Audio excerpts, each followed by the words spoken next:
નમસ્કાર, હું છું તૃપ્તિ વાછાણી અને ખેડૂતોની વાત સાથે અને લાઈવ ખેડૂતો સાથે અલગ ડિસ્ટ્રિક્ટથી અને અલગ તાલુકામાંથી અને આપણે એવા જ જાગૃત ખેડૂતો કે જે સીડ ટુ હાર્વેસ્ટિંગ કરે છે એની જ મુલાકાત લેશું કે એને કેવા બેનિફિટ રહ્યા અને કયા માધ્યમથી આપણી સાથે જોડાયેલા હતા, કેટલા ટાઈમથી જોડાયેલા છે.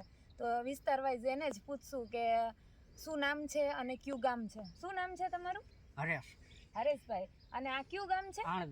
આણદા. અને આ તાલુકો જોડિયા, જિલ્લો જામનગર. જિલ્લો જામનગર છે, બરાબર.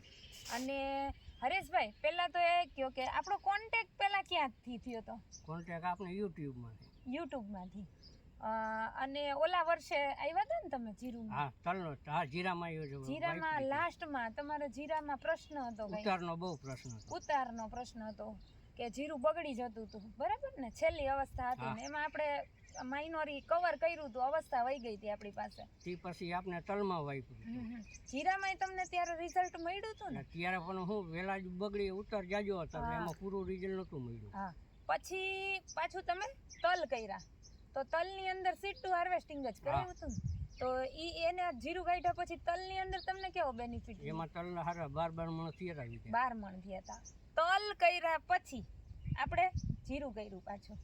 મગફળી. તો મગફળીમાં સીડ ટુ હાર્વેસ્ટિંગ કરાવ્યું હતું? મગફળીમાં તો હું યાર નદી કાંઠે બહુ રેલ પડી હતી ને એમાં નો.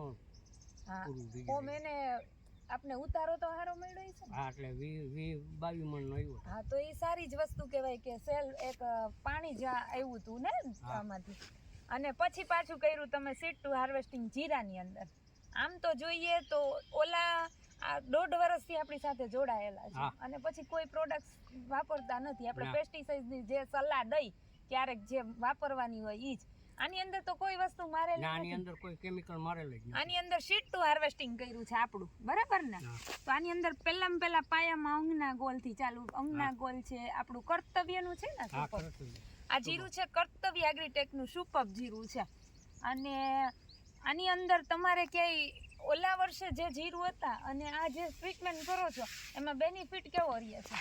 એ ઓલા વર્ષથી સારું છે. આની અંદર બગાડ પ્રશ્ન નથી? ના, બહુ નથી. હા, એટલે ખાસ કરીને કે અને જમીન પણ તમારી કેવી કહી શકાય? આમ જમીન રેતાળ જમીન છે. રેતાળ જમીનની અંદર બી આમ ગઈએ તો બેનિફિટ સારો જ મળ્યો કહેવાય ને.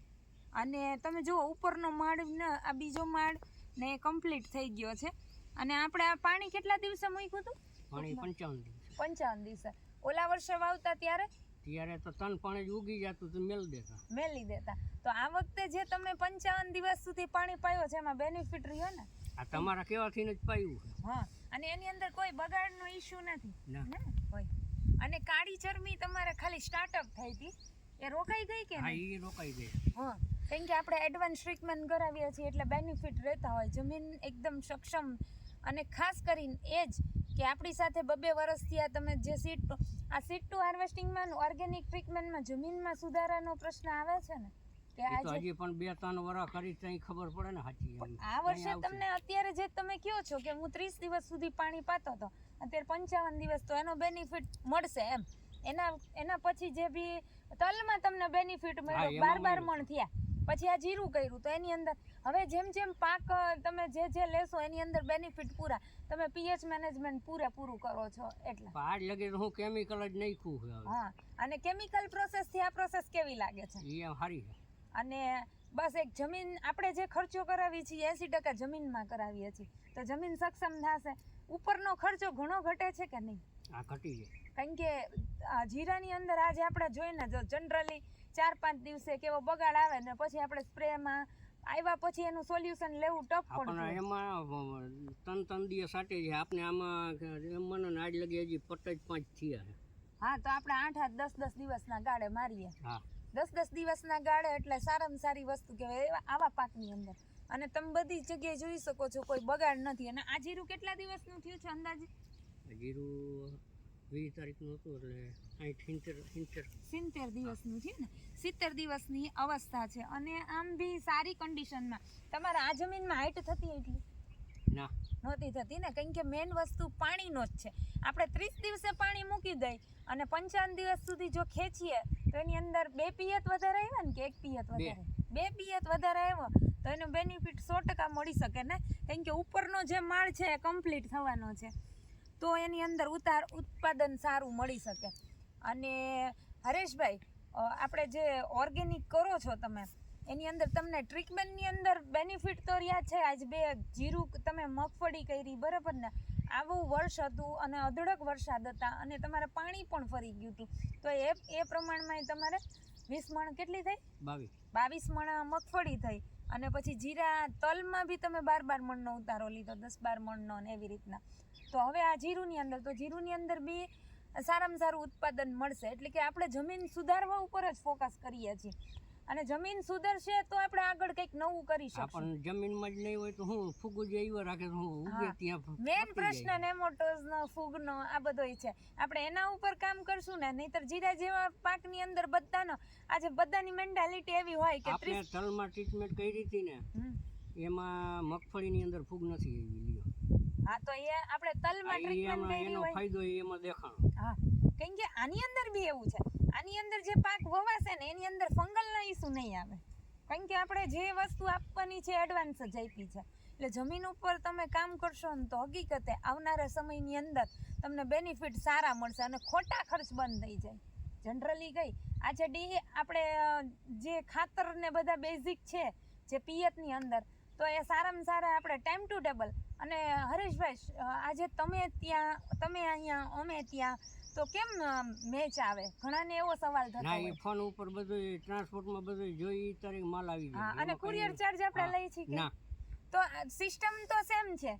માર્ગદર્શન એક સારી વસ્તુ છે ને, કે એક માર્ગદર્શન સારી રીતના મળે તો ખેડૂતો 100% આગળ આવી શકે ને ટૂંકમાં. તો તમને સંતોષ તો ખરો ને? હા, પૂરેપૂરો સંતોષ. અને આવનારા સમયની અંદર તમારી જમીન સક્ષમ થઈ જ ગઈ છે. તમે જે કહો છો કે આપણે આવડી હાઈટ જ ન થતી, ધીરે ધીરે જમીનની અંદર જેમ જેમ તમારી જમીન સક્ષમ થશે એવી રીતના ઉત્પાદનનો રેશિયો વધશે. આજે આપણી જમીનમાં જોઈએ તો બેક્ટેરિયાનું પ્રમાણ ને બધું ખતમ થાય છે. હા, યુરિયા ને ડીએપી નાખીને તો આ પ્રશ્ન જનરલી રહેતો હોય છે. તો આપણે આની ઉપર હકીકતે 2 વર્ષ આપીએ જમીનને તો સારામાં સારું ઉત્પાદન લઈ શકાય. અને જીરા જેવા પાકની અંદર સક્સેસ થઈ જાય એટલે બધા પાકની અંદર આપણે 100% ઉત્પાદન લઈ શકીએ. એટલે હરેશભાઈ, ઓર્ગેનિક ખેતી ઉપરથી આવ્યા છો કે રિઝલ્ટ જોઈને કઈ રીતના તમે એમ ડિસાઈડ કર્યું કે આપણે? પહેલા તો હવે ઢોરા હે નહીં. હા, એટલે પછી હરવે આ કેમિકલના ખર્ચા વધતા જાય, કાંઈ થાય નહીં, ફૂગ વધી ગઈ. હા, સાચી એટલે પછી કીધું હવે આમાં ટ્રાય કરો. હા, તો તમને પૂરેપૂરો સંતોષ તો છે ને? એમાં સંતોષ પૂરેપૂરો. અને તમે અહીંયા આપણે ત્યાં છીએ, માર્ગદર્શન હેતુ તો પૂરો મળે છે ને તમને? કોઈ રીતની કોઈ તકલીફ નથી? ના, કઈ નહીં. ગમે ત્યાં ફોન કરો તો ફોનમાં વાતચીત થઈ જાય. પછી અને ગ્રુપ આપણું ચાલે છે એમાં અગાઉ જ ખબર પડી જાય છે અને જાગૃત થાય આપણે. માનો કે આપને ખબર છે કે જીરું વાવીએ છીએ કે લીલો સુકારો ક્યારે આવે છે, તો એનો ટાઈમ પીરિયડ ક્યારે, તો એના પહેલા જ આપણે ટ્રીટમેન્ટ કરાય. હવે આ કાળી ચરમી છે, ટૂંકમાં આપણે જીરીક માઇનોર અસર થઈ હતી પણ એ કોઈ પ્રશ્ન નથી આવ્યો, તો એનો એક કારણ શું છે કે આપણે એડવાન્સ ટ્રીટમેન્ટ કરીએ છીએ, એના બેનિફિટ રહે એમ ટૂંકમાં. તો ખેડૂતોને ઓર્ગેનિક તરફ વળવું હોય તો વળી શકાય ને આસાનીથી. હવે બીજો એક પ્રશ્ન એ છે કે આ જે જીરું છે, આ જીરાની અંદર કેમિકલના સ્પ્રે કેટલા કર્યા છે? એકાઈ નહીં હોય નહીં. હવે તમે કેમિકલ સ્પ્રે નથી કર્યો પણ કોઈ જીરું તમારું જોવે અને કોઈ ફોન કરીને જોવે ને તો એને કહી દો આજ લગીનું આખું લિસ્ટ બતાવીશ કઈ તારીખે કઈ દવા મારેલી છે. મતલબ કે લખેલ છે મારા પાસે. કહેવાનો મતલબ એ છે જીરું વાળા જેટલા પણ હોય ને એના માઇન્ડમાં એમ જ છે કે જીરું કરવું હોય તો પેસ્ટિસાઇડ સિવાય ના થાય. એ આપણે લાઈવ પ્લોટની અંદર આપણે બતાવી છે કે આની અંદર એક પણ કેમિકલનો સ્પ્રે કરેલો નથી. કાળી ચરમીની અસર હતી, વાયરસ કંટ્રોલને નિમ્બોલ માર્યા પછી અહીંયા ઊભું રહી ગયું. એટલે બધાના માઇન્ડમાં એવું જ હોય કે ઓર્ગેનિક પ્રોડક્ટ વાપરવાથી રિઝલ્ટ ના મળે. એ લાઈવ પ્લોટની અંદર આપણે જોઈ શકીએ અત્યારે. બધાને એવું હોય ને કે પેસ્ટિસાઇડ વગર ના થાય, તો ખેડૂતોના અભિપ્રાય છે કે ખેડૂતોએ પેસ્ટિસાઇડ વાપર્યું જ નથી આ પ્લોટની અંદર. પણ ધીરજ એક જરૂરી છે ને હરેશભાઈ, કેમ કે કોઈ પણ વસ્તુ આડેધડ કરવી ને એ મારા અંદાજિત પ્રમાણે કે આપણને રિઝલ્ટ આજે આપણે તમે ગમે એ વસ્તુ હોય. મેં તો રોહિતભાઈ નક્કી જ કર્યું હતું કાં થવું હોય તો થાય, ન થાય તો કાંઈ નહીં, આમાં નથી સેટવેલ નથી સેટવેલ. એક માઇન્ડ નક્કી જ કરી લીધું કે ઓણ કાંઈ અડાડવું જ નથી, માપી લેવું છે એમ કે કેવું રિઝલ્ટ મળે છે એમ કે ઓર્ગેનિકનું? એટલે તમે ઓર્ગેનિક ને માપતા હતા ને કે ભાઈ એમાં સક્સેસફુલ તો છે ને હા, આપણે? એમાં હે આપણે સક્સેસફુલ હા, કારણ કે આવા પાકની અંદર જો કરી શકાય ને તો મને નથી લાગતું કે હવે પેસ્ટિસાઇડ્સની જરૂર છે એમ, બરાબર ને? એટલે અને અંગના ગોલ્ડ જે આપણે નાખેલું છે પાયાની અંદર, કેટલું નાખ્યું હતું? આમાં એમાં 2.5 વીઘે થેલી 2.5 વીઘે 1 વીઘ. ટૂંકમાં આપણે જે શેડ્યુલ દઈશું એ પ્રમાણે ચાલો છો, એ પછી તલની અંદર એ જ રીતના હા. ટૂંકમાં શેડ્યુલને તમે ફોલોઅપ કરો છો. અને શેડ્યુલ ફોલો કરવું કેટલું જરૂરી છે? એના શેડ્યુલ આધારે જ એના ઉપર છે બધું. હા, આજે હું તમને દવા દઈને છૂટી જઈશ પણ તમે દઈ દો ને હું અડધામાં પૂરી ન સાટું હમ. તો પછી એમાં ક્યાંથી મેળ આવે? અને આ આપણે જે ગ્રુપની અંદર મને એટલી ખબર છે કે જે વસ્તુનો ટાઈમ પીરિયડ આવતો હોય કે આજે આ સ્પ્રે મારવાનો, આજ વાતાવરણ બગડ્યું, એનું નોલેજ 2 દિવસ પહેલાં હોય કે ખેડૂતો જાગૃત થઈ જાય, એના સ્પ્રે મારી દે. એટલે ટોટલી બેઝિક છે ને એક ગ્રુપ ઉપર અને એક માર્ગદર્શન ઉપર છે. ઓર્ગેનિક ખેતી આજે સક્સેસફુલ ઘણા નથી ગણતા, એનું કારણ શું છે? બસ એ જ છે, લોકો આવે છે, વાપરે છે અને મૂકી દે છે, બસ આ જ વસ્તુ છે. અને આ જો સિસ્ટમ સાથે કરવામાં આવે ને તો ખેડૂતોને ક્યારે 1% નુકસાન નથી થતું. હરેશભાઈ, થઈ શકે ખરું? ના. એટલે તમે લોકોને ઓર્ગેનિક વિશે શું કહેવા માંગશો કે ઓર્ગેનિક દિશામાં હવે આવવું પડશે કે નહીં એ આવવું તો પડે? થાકશે એટલે ઓમે આવશે, આપણા કીધે નહીં આવે તો. અને 5 વર્ષમાં હવે બીમારી સ્પીડ પકડી છે એમ કહી તો હાલે. એ નહીં આવે, વાવો એમાંય પૂરું ઉત્પાદન જ નથી આવતું. જમીન એકદમ પૈસા જ નહીં વધે તો પછી કરવું શું? હા, અને જમીન એકદમ બંજર બની ગઈ છે, નિતાર શક્તિ નથી, બેક્ટેરિયા નથી, આપણા જમીનના જે કીટક મિત્રો છે એ પણ આપણે ખતમ કરી નાખ્યા છે. એને જો પાછા નોતરવામાં નહીં આવે, બેક્ટેરિયા જો ડેવલપ કરવામાં નહીં આવે તો આપણે સારું ઉત્પાદન નહીં લઈ શકીએ.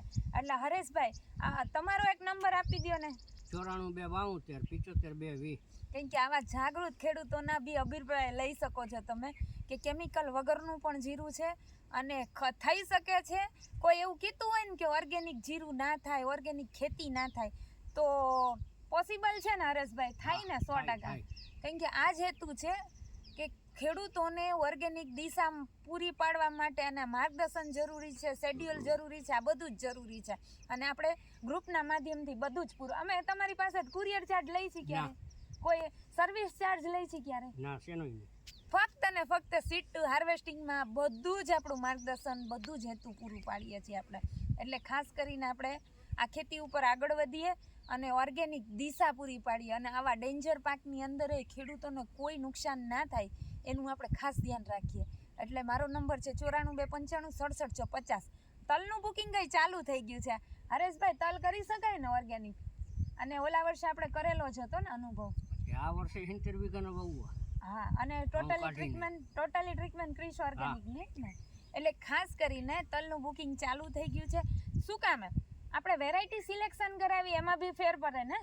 અને પછી આપણે જે ખાતર છે આપણું, આજે આપણે પેસ્ટિસાઇડ ખાતર વાપરી 1400 રૂપિયાનું ખાતર વાપરી છે, એ કમ્પેરિઝનમાં અહીંયા ઘણું બધું સસ્તું અને સારામાં સારી ક્વોલિટીનું અને ઓર્ગેનિક મેટરમાં આપણે વાપરવા મળે છે. તો ખાસ કરીને આપણે સીડ ટુ હાર્વેસ્ટિંગના બુકિંગ ચાલુ થઈ ગયા છે. તમારે પણ કરાવવાનું હોય તો તમે કરાવી શકો. એવું ન વિચારો કે મારે ઉપલેટા દૂર થઈ જાય. અહીંથી ઉપલેટા ઘણું બધું દૂર છે પણ તોય સિસ્ટમથી ચાલે છે ખરું, બરોબર ને? એટલે ખાસ એક સિસ્ટમને એક ફોલોપિંગ લેવાનું છે અને આપણે બધા જાગૃત થાય. અમારું ગ્રુપ ચાલે છે, તમે લોકોને ગ્રુપની લિંક પણ જોતી હોય તો હું તમને મારા પર્સનલીમાં મારો નંબર છે 94 295 67 50. જેમને પણ ઓર્ગેનિક ખેતી કરવી હોય એ મારી ગ્રુપની લિંક માગજો એટલે હું તમને આપીશ. એટલે ખાસ કરીને આપણે બધા આ દિશામાં આગળ વધીએ અને જીરા જેવા પાકની અંદર જો રિઝલ્ટ આવા પરફેક્ટ મળતા હોય તો બીજા પાક તો પોસિબલ છે. એટલે થેન્ક્સ ફોર વોચિંગ.